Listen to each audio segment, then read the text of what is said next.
ഇത് മാസ് മോട്ടോഴ്സിൽ നിന്നാണ്. നമ്മുടെ ഹീറോൻ്റെ ഗ്ലാമറാണ് വണ്ടി. ജനറൽ സർവീസായിട്ട് വർക്കിന് കയറ്റിയാണ്. നമുക്കത് കൂടാതെ നമ്മളതിൻ്റെ വണ്ടി ഓടിച്ചു നോക്കുന്ന സമയത്ത് ഫ്രണ്ട് കോൺസെപ്റ്റിൻ്റെ ഭാഗത്ത് നിന്ന് ചെറിയൊരു അടി തന്നെ ഉണ്ടായിരുന്നു.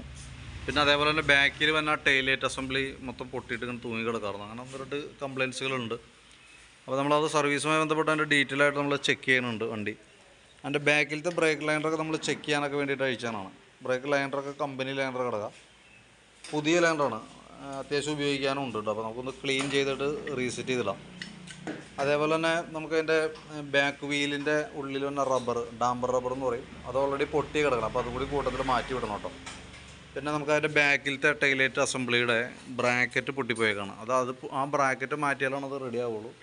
അപ്പോൾ അത് പൊട്ടി താഴേക്ക് തൂങ്ങി കിടക്കാറുന്നു. അതുകൊണ്ട് തന്നെ അതിൻ്റെ ഉള്ളിൽ നിന്ന് ഒരു എർത്ത് വയർ കൂട്ടുകയുണ്ടായിരുന്നു. ആ എർത്ത് വയർ വിട്ടതും പ്രകാരമാണ് വണ്ടി ബ്രേക്ക് പിടിക്കുമ്പോഴൊക്കെ ആ ലൈറ്റ് തെളിയുന്ന ഒരു ലക്ഷണമൊക്കെ കാണിക്കുന്നുണ്ടായിരുന്നു. പിന്നെ നമ്മളതിൻ്റെ ചെയിൻ്റെ ഭാഗമൊക്കെ നമ്മൾ ചെക്ക് ചെയ്യുന്നുണ്ട്. ചെയിനൊക്കെ അത്യാവശ്യം നല്ല രീതിയിൽ തന്നെ ലൂസ് ഉണ്ട്. അത് ചെയിൻ ടൈറ്റ് ചെയ്ത് വിടാം. പിന്നെ അതേപോലെ എയർ ഫിൽട്ടർ ചെക്ക് ചെയ്യുന്നുണ്ട്. എയർ ഫിൽട്ടർ പുതിയ ഫിൽട്ടർ കിടക്കണം. എൻജിൻ ഓയിലിൻ്റെ ഭാഗത്തേക്ക് വരുമ്പോഴത്തേക്ക് ഓയിൽ നമ്മളിപ്പോൾ ഊറ്റിയിട്ടുണ്ട്. പക്ഷേ വണ്ടിയിൽ എൻജിനിൽ ഓയിൽ വളരെ ലെവൽ കുറവാണ്.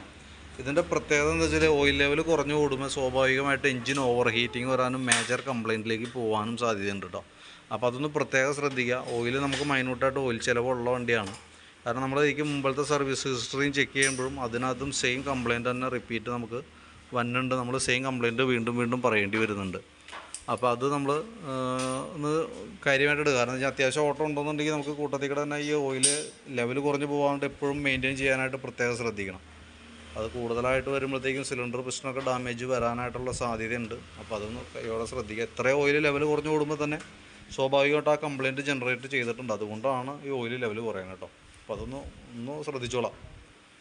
പിന്നെ നമുക്ക് ഫ്രണ്ട് ഭാഗത്തേക്ക് വരുമ്പോഴത്തേക്കും ഫ്രണ്ട് ബ്രേക്കിൻ്റെ കേബിൾ നമുക്ക് ലോഡായിട്ടുണ്ട്. ഔട്ടർ പൊട്ടിയിട്ടുണ്ട്. ബ്രേക്ക് പിടിക്കുമ്പോൾ അത്ര സ്മൂത്ത്നെസ്സിലല്ല വർക്ക് ചെയ്യുക. അപ്പോൾ ആ കേബിൾ മാറ്റിയിട്ട് കഴിഞ്ഞാൽ അത് ക്ലിയർ ആയിക്കോളും. ബ്രേക്ക് ക്യാമും കൂടി കൂട്ടത്തിൽ കൂടെ ഒന്ന് അഴിച്ച് ഗ്രീസ് ചെയ്തിടാം. പിന്നെ ഫ്രണ്ട് കോൺസെപ്റ്റിൻ്റെ കംപ്ലയിൻറ്റ് പറഞ്ഞല്ലോ, തൽക്കാലം നമ്മളത് അഡ്ജസ്റ്റ് ചെയ്തിടുന്നുണ്ട്. പിന്നെ അത് കൂടാതെ നമ്മൾ ഫ്രണ്ട് ഹാൻഡിൽ ഫ്രണ്ടിൽ ഹെഡ്ലൈറ്റിൻ്റെ കവറുണ്ടല്ലോ, എന്താണ് ഹെഡ്ലൈറ്റിൻ്റെ കവറിൻ്റെ വൈസറിൻ്റെ അടിഭാഗം പൊട്ടിയാണ് ഇരിക്കുന്നത് കേട്ടോ. അപ്പോൾ തൽക്കാലം നമ്മളത് ഇങ്ങനെ പൊട്ടി അടിഭാഗം മൊത്തം വിണ്ടുപോയി. അപ്പോൾ അത് തൽക്കാലം നമുക്ക് അഡ്ജസ്റ്റ് ചെയ്ത് ടൈ ചെയ്തോ അല്ലെങ്കിൽ എന്തെങ്കിലും വാഷൊക്കെ ഇട്ടിട്ട് പിടിപ്പിച്ച് തൽക്കാലം ജർക്കിങ് ഇല്ലാത്ത രീതിയിലേക്ക് ആക്കാം. പക്ഷേ അത് ശാശ്വത പരിഹാരമല്ല, റിപ്പീറ്റും കംപ്ലയിൻറ്റും കാണിക്കും. കാരണം ഞാൻ ഫൈബർ മാറ്റി ആ കവർ മാറ്റിയിട്ട് അത് തന്നെയാണ് അത് ക്ലിയർ ആവുള്ളൂ. അപ്പോൾ തൽക്കാലത്തേക്ക് അത് നമുക്ക് ക്ലിയർ ചെയ്ത് വിടാം. പിന്നെ സ്പാർക്ക് പ്ലഗിൻ്റെ ഭാഗവും ചെക്ക് ചെയ്യുമ്പോൾ പ്ലഗിനകത്തും അത്യാവശ്യം കാർബൺ കണ്ടൻറ്റ് കാണുന്നുണ്ട്. എന്നാൽ തീരെ മോശമായ ഒരു അവസ്ഥയൊന്നുമല്ല. അപ്പോൾ നമുക്ക് തൽക്കാലം പ്ലഗ് കൂടി ഒന്ന് ക്ലീൻ ചെയ്ത് നമുക്ക് റീസെറ്റ് ആക്കാം കേട്ടോ. പിന്നെ ഉള്ളത് നമുക്ക് അതിൻ്റെ ബാറ്ററിയുടെ ഭാഗം നമ്മൾ ചെക്ക് ചെയ്ത് നോക്കുന്നുണ്ട്. നമുക്കിത് ഇരിക്കുന്ന ബാറ്ററി എന്ന് പറയുമ്പോഴത്തേക്കും 2021 മോഡൽ ബാറ്ററിയാണ് ഇത് ഇരിക്കുന്നത്. ബാറ്ററി 12 വോൾട്ടും 4 ആമ്പിയർ എന്ന ബാറ്ററിയാണ് നമുക്ക് ഗ്ലാമറിന് വരാം. അപ്പോൾ നമ്മളതിൻ്റെ വോൾട്ടൊക്കെ ഒന്ന് ചെക്ക് ചെയ്യുന്നുണ്ട്. വോൾട്ട് ചെക്ക് ചെയ്യുമ്പോൾ 12.83 റേഞ്ചിൽ വോൾട്ട് കാണിക്കുന്നുണ്ട്. ബാറ്ററി നമ്മൾ ടെസ്റ്റിലേക്ക് കൊടുത്തിട്ടുണ്ട്. ടെസ്റ്റിലേക്ക് കൊടുക്കുമ്പോൾ ബാറ്ററിയുടെ സ്റ്റാറ്റസ് കാണിക്കുന്നത് കംപ്ലയിൻ്റ് ആയിട്ടാണ്. അപ്പോൾ ഇപ്പോൾ സെൽഫ് കാര്യങ്ങളൊക്കെ വർക്ക് ചെയ്യുന്നുണ്ടെങ്കിൽ കൂടി എപ്പോൾ വേണമെങ്കിലും സെൽഫിൻ്റെ കംപ്ലയിൻറ്റ് കാണിക്കാം. ചിലപ്പോൾ അത് ഇന്നാവാം അല്ലെങ്കിൽ നാളെ ആവാം, ഇനി അത് പക്ഷേ 1-2 മാസം കഴിഞ്ഞിട്ടാവാം. പക്ഷേ എന്തായാലും കംപ്ലയിൻറ്റ് വലിയ താമസമില്ലാണ്ട് നമുക്കത് വരും കേട്ടോ. ഒരല്പം നീണ്ടുപോയി അങ്ങോട്ടും ഇങ്ങോട്ടും ഒരു ഗ്യാപ്പ് കിട്ടിയെങ്കിലേ ഉള്ളൂ. ഇപ്പോൾ നിലവിൽ ഇതൊക്കെയാണ് നമുക്ക് സർവീസ് സംബന്ധമായിട്ടുള്ളൊരു അതിൻ്റെ ഒരു എക്സ്പ്ലനേഷൻ. ഞാനപ്പോൾ അതിൻ്റെ ഒരു എസ്റ്റിമേറ്റ് കൂടി നോക്കിയിട്ട് അതിൻ്റെ ഡീറ്റെയിൽസ് പറയാം. ഒന്ന് നമുക്ക് ബാക്കിലത്തെ ടൈലൈറ്റ് അസംബ്ലിയുടെ ബ്രാക്കറ്റൊക്കെ നമുക്ക് ചേഞ്ച് ചെയ്തിടാനുണ്ട്.